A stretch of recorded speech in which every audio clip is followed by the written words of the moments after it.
great picture. I just don't have time to tell you about that story.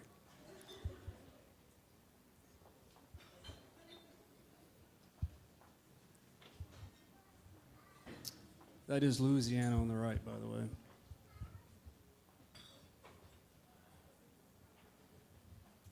I started running 10 years ago in the Smoky Mountains as a way to see beautiful places like this near Mount LeConte.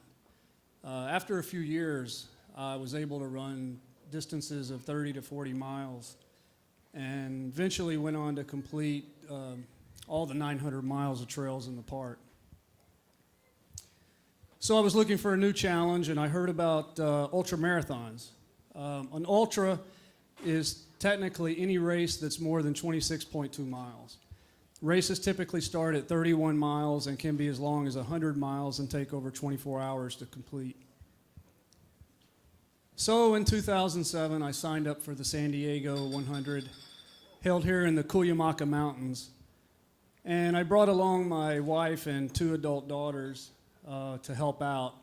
One of their main duties was to run with me at night, mainly for safety reasons.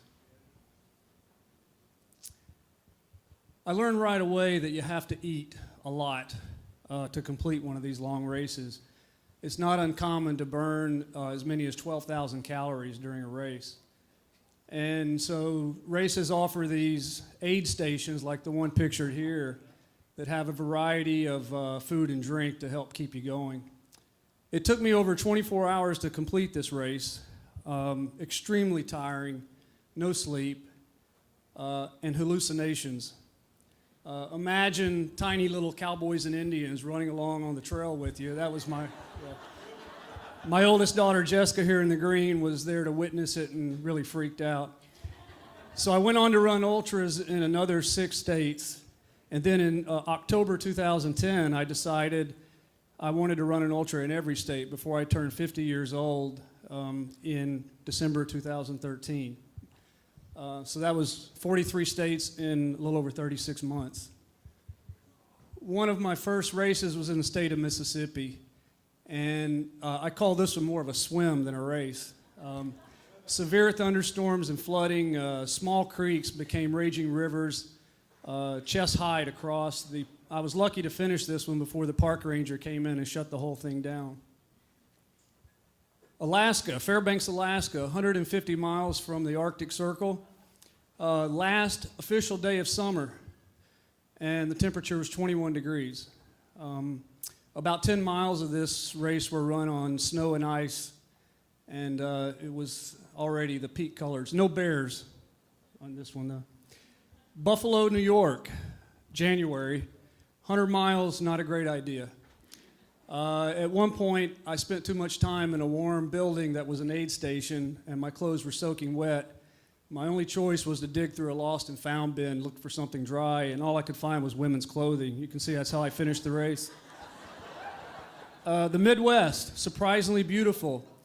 The North Dakota trails, tall prairie grasses, also badlands. I ran near Teddy Roosevelt's ranch. Nebraska, surprisingly hilly, one of the hilliest races I've done. Apparently all the state's hills were in this one tiny area. In Utah, I ran on an island, Antelope Island, and the real challenge here was to run 50 miles without being gored by a buffalo. You can see the trail. It goes right through this small herd. That was a small herd that we saw during the day. I went on to run on islands in 3 other states, Florida, Washington, and my favorite was the state of Oahu in the state of Hawaii.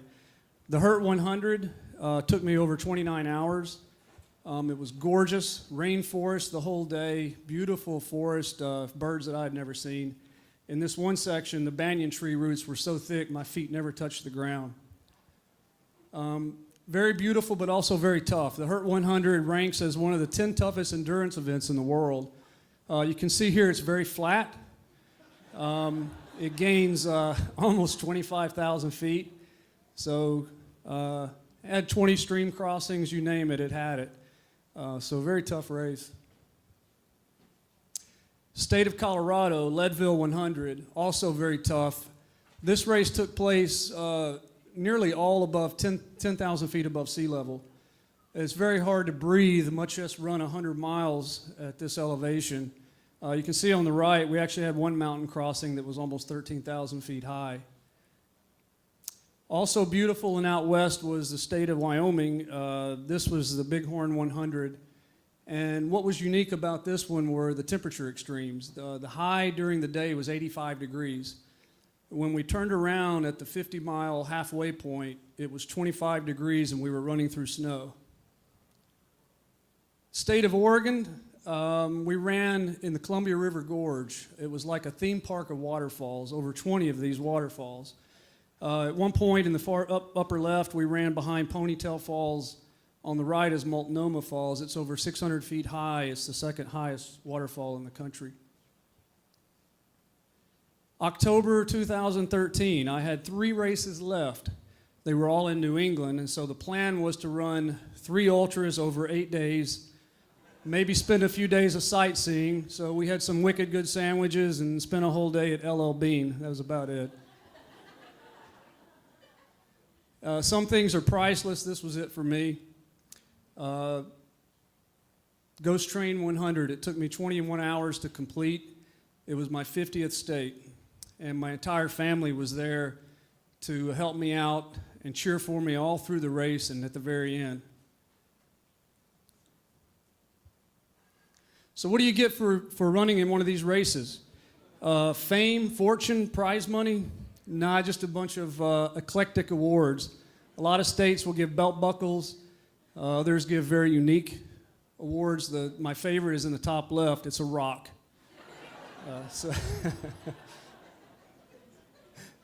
Thank you, guys. I appreciate it.